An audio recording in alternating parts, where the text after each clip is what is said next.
Yaxshi sizlar to'rdoshlar, men Inomjon muallimning o'quvchisiman. Men Inomjon muallimning gitar chalishni o'rganish to'rdasiga yetib olgandan keyin o'zimning qiziqish bo'yicha bir necha naqshlarga gitar chalib, naqsh o'qiyotgan holatga yetdim. Shuna gitar chalishni o'rganish arzusi bor do'stlarning ikkilanmay Inomjon muallimning to'rdasiga yetib o'rganishni tavsiya qilaman. Ham shundaqla tuvanda Shamol degan naqshamni o'zingizlarga sunmoqchi. Ko'pchilik rahmat.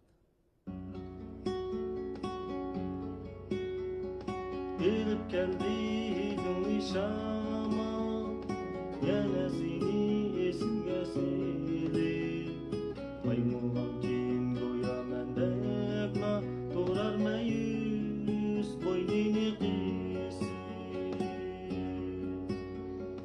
Gelip geldiydin nişama, yana seni esirge silip.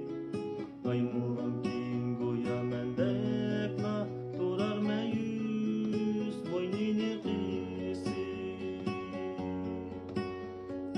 Mişqekin şundaq günlerde, sen yanımga yetirsen aval.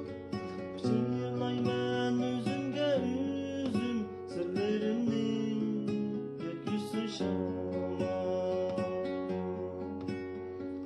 Mişqekin şundaq günlerde, sen yanımga yetirsen aval.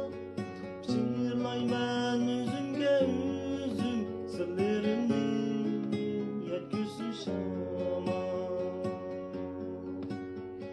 Yaman iken sig'inish degan, o'rtaydi kendillarni alam.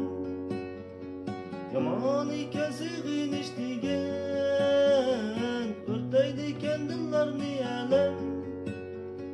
Yurak ko'ysam